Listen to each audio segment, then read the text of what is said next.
Okay, so this is one of those problems where you've got a cross-sectional area, and it's an isosceles right triangle. It's really important that it's a right triangle.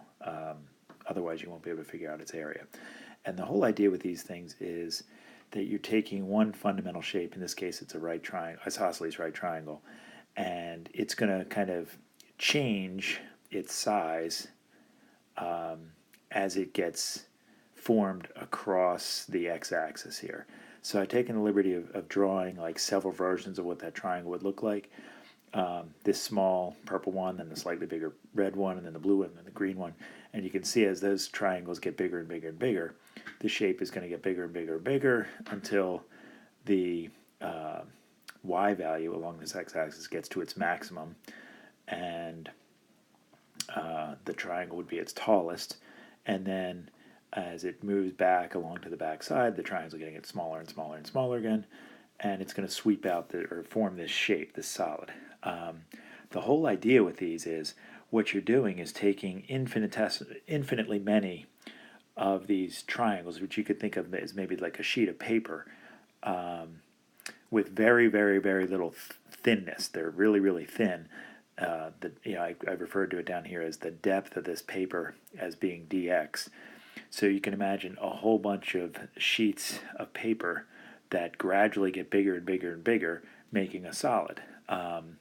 So if you add up infinitely many areas, you kind of get a volume. Think of like a stack of Post-its or something like that, Post-it notes, where each individual Post-it note is really, really thin. But when you stack, 500 of them together, you get something that's an inch tall. So that's what we're going to do. We're going to take the area of one of these triangles and add up infinitely many areas that are going to occur during this thing's journey across the x-axis.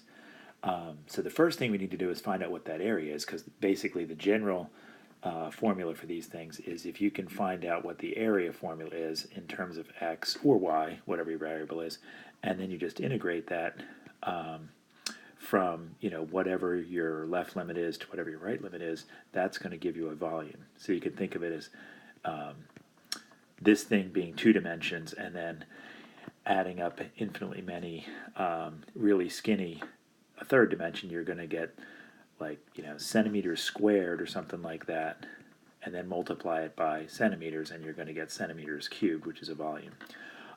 So if we can describe the area of this triangle that I've highlighted here in yellow, which I took the liberty of drawing up here in yellow, if we can just get a formula for the area of that thing, we'll drop it in there, and then we're going to integrate across the x-axis. It looks like they have x as positive 2 here, so I drew in a negative 2 back there.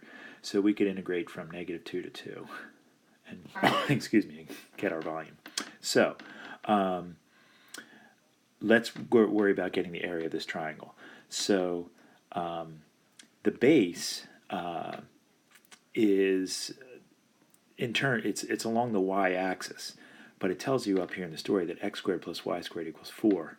So if you take x squared plus y squared equals 4, you can rearrange that to get y squared equals 4 minus x squared, or y equals the root of 4 minus x squared.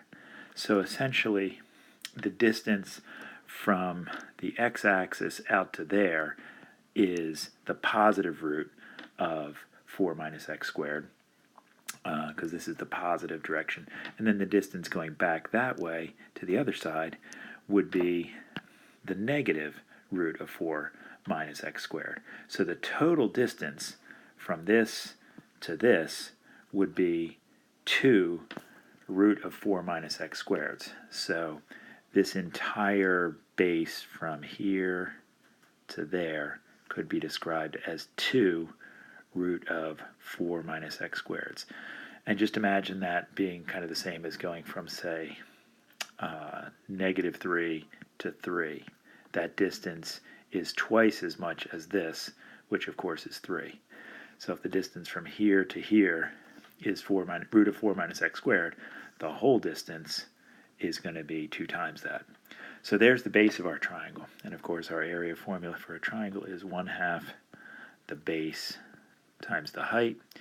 Well, our base, again, is this quantity. So our area is 1/2 of 2 root of 4 minus x squared. And our height now is this part. Well, because it's a isosceles right triangle, you can break an isosceles right triangle into two smaller isosceles right triangles. In other words, if that's a right angle up there, drop the perp down, and this guy and this guy are going to be the same length. Think of a 1, 1, root 2 triangle. Anyway, it's going to be 45, 45, 90.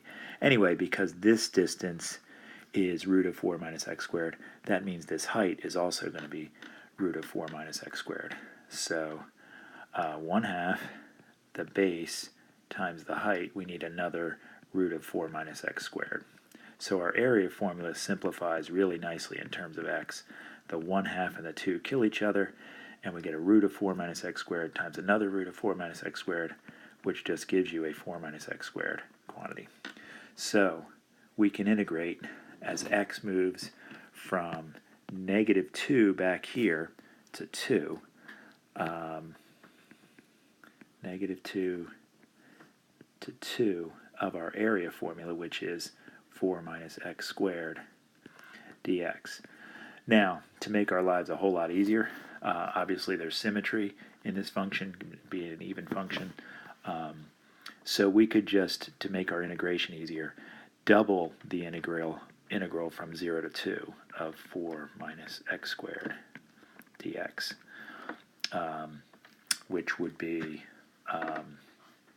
let's see, put a 2 out in front there, and you're going to get 4x minus x cubed over 3, and do that from 0 to 2, and as we plug a 2 in there, we're going to get 8 minus 8/3 minus what you get when you plug a 0 in there, which of course is going to be 0.